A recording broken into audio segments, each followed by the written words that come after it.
This is the Music History Today podcast for November the 29th. On today's show, an opera makes history, Adele rolls, and George Harrison passes away. First up, though, on this date in 1643, opera pioneer Claudio Monteverde passed away at the age of 76. In 1825, the Gioacchino Rossini opera, The Barber of Seville, was performed in New York City, becoming the first Italian opera to be performed in America. In 1924, composing great Giacomo Puccini passed away at the age of 65. In 1972, composer Carl W. Stalling, who composed all the music for the old-school Warner Brothers Bugs Bunny cartoons, passed away at the age of 81. In 1979, the original Kiss lineup of Gene Simmons, Paul Stanley, Peter Criss, and Ace Frehley played together at San Diego Sports Arena in San Diego. It was the only concert where those four members played songs from all four of their solo albums that had been released earlier. In 1994, composer Zlatoslav Stravinsky passed away at the age of 84.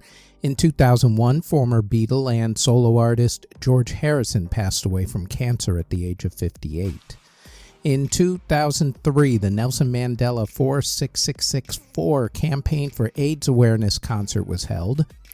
Among the performers that day were the group The Coors, who performed in concert for the very first time that day, because what better way to get over your first concert performance nervousness than debuting in front of over 40,000 people? Well, it's one way to make a splash. In 2003, film and TV composer Danny Elfman, who was also the lead singer of the band Oingo Boingo of Weird Science fame and Dead Man's Party during Halloween, married actress Bridget Fonda. In 2008, the architect of the Sydney Opera House, Jorn Utzon, passed away at the age of 90.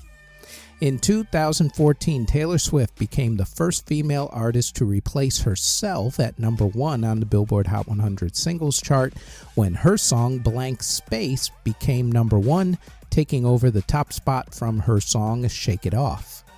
In 2019, K-pop artists Young Yoon Young and Choi Young Hoon were sentenced to jail for assault, among many other things that we cannot talk about here. And in 2023, Taylor Swift was named Spotify's most streamed artist of the year. In award ceremonies that were held on November the 29th, in 1959, the second Grammy Award ceremony was held.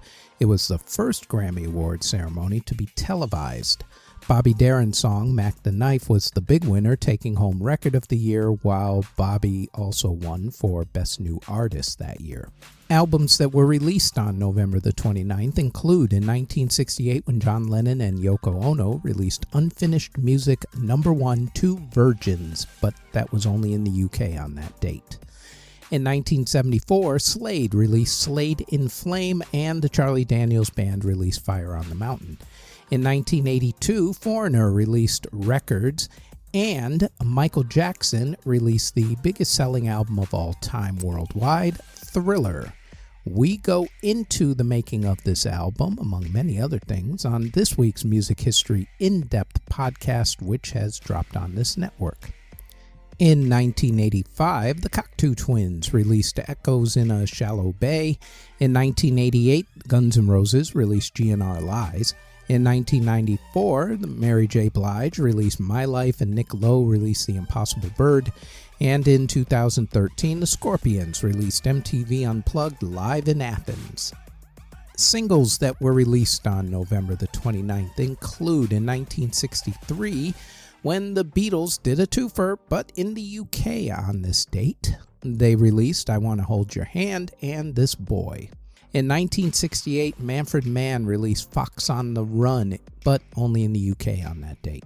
In 1971, Pink Floyd released One of These Days, and the Beach Boys released Surf's Up. In 1976, Elvis Presley released Moody Blue. In 1978, the Rolling Stones released Shattered, Shattered. In 1985, Dire Straits released Walk of Life. In 2004, Green Day released their award-winning song, Boulevard of Broken Dreams.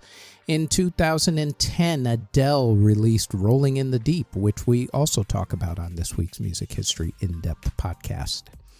And in 2019, The Weeknd released the song Blinding Lights. The song broke the record for the longest run on Billboard's Hot 100 singles chart at 90 straight weeks. Before we continue, we'd like to tell you that we've started Season 2 of the Music History In-Depth podcast, where we go more in-depth on some of the events that we mention on this particular podcast. The Music History In-Depth podcast drops every Tuesday on this podcast network. Now, back to the Music History Today podcast. Artists who were born on November the 29th include John Mayall of the Blues Breakers, record producer Domenico Monardo, better known as Miko, who did the 70s disco version of the Star Wars theme. Rapper The Game, Ed Bickert of the Paul Desmond Quartet, Felix Cavaliere of the Young Rascals, singer John Gary, singer Merle Travis, Jonathan Knight of the New Kids on the Block, Wallace Buchanan of Jamiroquai, Michael Dempsey of The Cure, Barry Goudreau of Boston, Ronnie Montrose of, Montrose, jazz pop musician Chuck Mangione, Denny Doherty of the Mamas and the Papas, Tim Davis of the Steve Miller Band, singer Claire Torrey, singer Roger Troutman, guitarist Jennifer Batten, and guitarist Ronnie Jordan.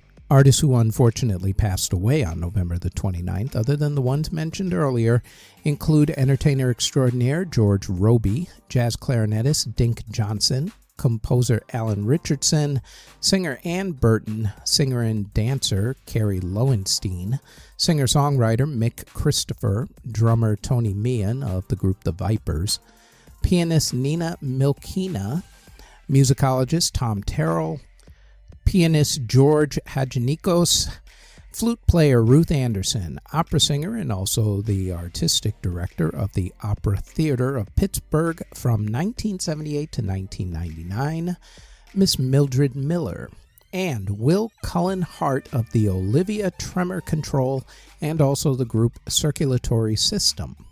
Next on the Music History Today podcast, it is November the 30th, when in 2022, the world loses Christine McVie of Fleetwood Mac.